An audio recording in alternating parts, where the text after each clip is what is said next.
అప్పుల బాధలు వెంటాడుతున్నాయా? అయితే 6JVR వారి జాతిరత్నాలు ధరించండి.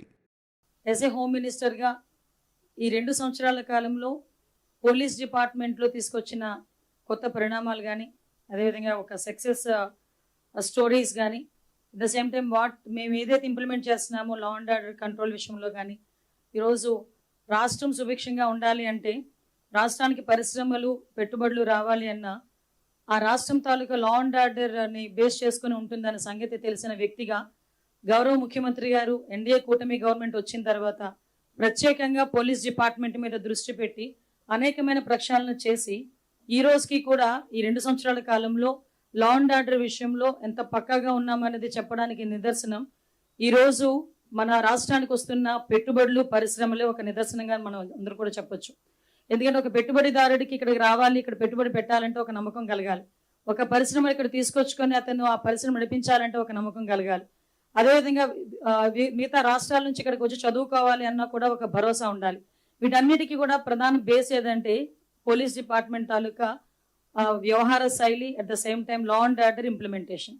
లాస్ట్ 5 సంవత్సరాలు అంటే 2019 నుంచి 24 వరకు పోలీస్ డిపార్ట్మెంట్ అంటే ఎలా అయిపోయిందంటే ఏదో ప్రతిపక్షాలు ఇళ్ల దగ్గర కాపలా కాయడానికో, లేకపోతే ఎక్స్ సీఎం వెళ్ళేటప్పుడు పరదాలు కట్టడానికి పరదాలు పట్టుకుని నుంచోడానికో, లేకపోతే అక్రమ అరెస్టులు చేయటానికో, లేకపోతే వాళ్ళు ఏం చెప్తే అది చేయటానికి తప్పించి వాళ్ళకి స్వయంగా వాళ్ళ చిత్తశుద్ధితో వాళ్ళు వేసుకున్న కాకి చొక్కాకి గౌరవం ఇచ్చేటట్టు పనిచేసే పరిస్థితి కనిపించలేదు. కానీ మేము ఎన్డీఏ కూటమి గవర్నమెంట్ అధికారంలోకి వచ్చిన తర్వాత అటువంటి విధ్వంస పాలనకి చరమగీతం పాడాలి. పోలీస్ డిపార్ట్మెంట్ వాళ్ళు ప్రజలకి సేవ చేయాలి, ప్రజలకి న్యాయం చేయాలి.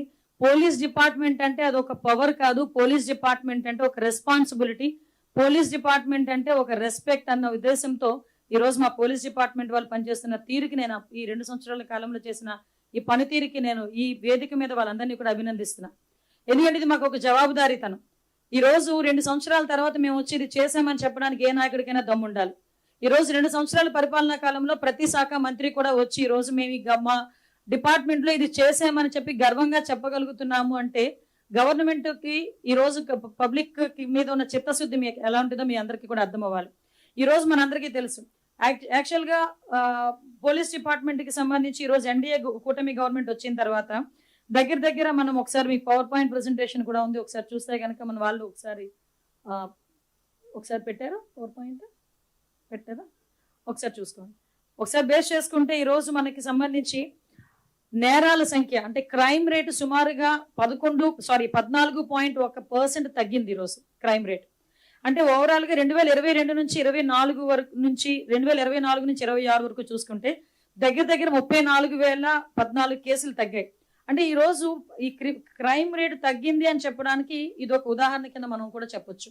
చాలా మంది చాలా రకాలుగా మాట్లాడతారు, కానీ ఈరోజు మా డిపార్ట్మెంట్ చేస్తున్న ఇన్వెస్టిగేషన్ పరిస్థితి కానీ, లేకపోతే ఈరోజు సీసీటీవీ కెమెరాస్ ద్వారా ఒక ఇన్విజిబుల్ పోలీసింగ్ చేయటం కానీ, డ్రోన్స్ను ఉపయోగించి టెక్నాలజీ బేస్ చేసుకొని ఈరోజు చేస్తున్న పోలీసింగ్ కానీ, ఇన్విజిబుల్ పోలీసింగ్ కానీ, విజిబుల్ పోలీసింగ్ కానీ ఈరోజు ప్రత్యక్షంగా ఈ 14% తగ్గేదానికి, క్రైమ్ రేట్ తగ్గేదానికి ఈరోజు ఉపయోగపడ్డాయని చెప్పడానికి నిజంగా మేమందరం కూడా గర్వపడాలి.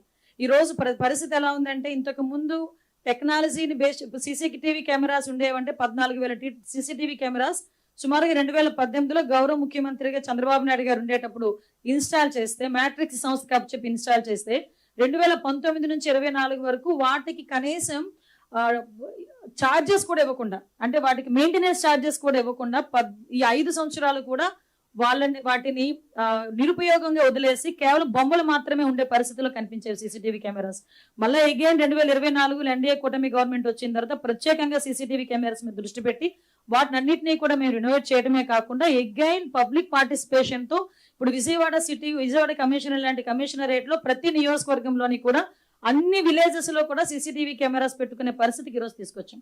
అంటే ఒక పక్క నుంచి కమ్యూనిటీ సపోర్ట్ చేస్తుంది, ఒక పక్క నుంచి పోలీస్ డిపార్ట్మెంట్ సపోర్ట్, గవర్నమెంట్ సపోర్ట్తో 1,00,000 సీసీటీవీ కెమెరాస్ టార్గెట్ గా చేసుకుని అరౌండ్ ఈ రోజు 70% వరకు సీసీటీవీ కెమెరాస్ ఇన్స్టాల్ చేసుకుని వాటికి సంబంధించిన ఫీడ్ కూడా నియర్ బై ఉన్న కమాండ్ కంట్రోల్ రూమ్స్ కి అప్పచెప్పి అక్కడ ఏ ఇన్వెస్టిగేషన్ అయినా చాలా ఈజీగా తొందరగా చేసుకునే దానికి ఇది ఒక మెయిన్ టూల్ అయిందని చెప్పడానికి నిజంగా మేము గర్వపడాలి.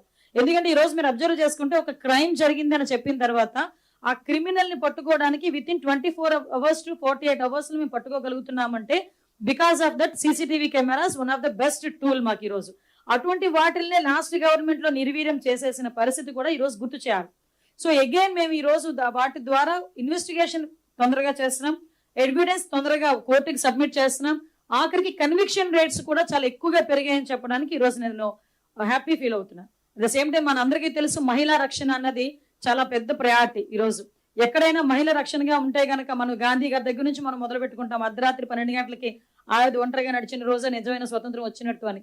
ఆ రోజు నుంచి ఈ రోజు వరకు కూడా మహిళా భద్రత మీద సపరేట్ గా అంటే ఒక ప్రత్యేకమైన దృష్టి ప్రతి గవర్నమెంట్ ఏ రాష్ట్రంలో ఉన్నా ప్రతి గవర్నమెంట్ పెట్టాల్సిన అవసరం ఉంది.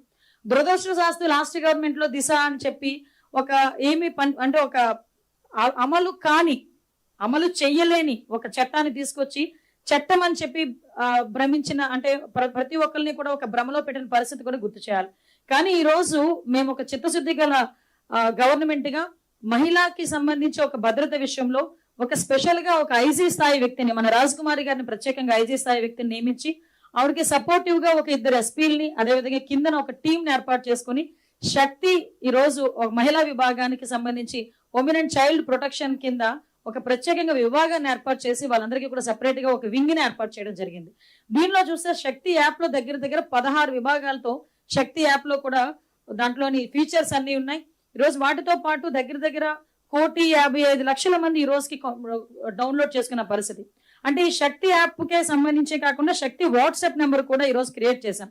అంటే చాలా మంది ఈ శక్తి యాప్ ని డౌన్లోడ్ చేసుకోవటం ఒకవేళ ఇన్ కేస్ యూసేజ్ చేయటం వాళ్ళకి ఏమైనా ఇబ్బంది అయితే గనక వాళ్ళు డైరెక్ట్ గా 7553485111 నెంబర్ కి శక్తి వాట్సాప్ నెంబర్ కి డైరెక్ట్ గా కనుక వాళ్ళు ఒక మెసేజ్ పంపించినా ఒక వీడియో పంపించినా వాళ్ళు ఏదైనా ఇబ్బందుల్లో ఉండి ఒక చిన్న వాయిస్ మెసేజ్ పంపించినా కూడా ఇమ్మీడియట్ గా మేము రెస్పాండ్ అయ్యే పరిస్థితి కూడా కనిపిస్తా ఉంది.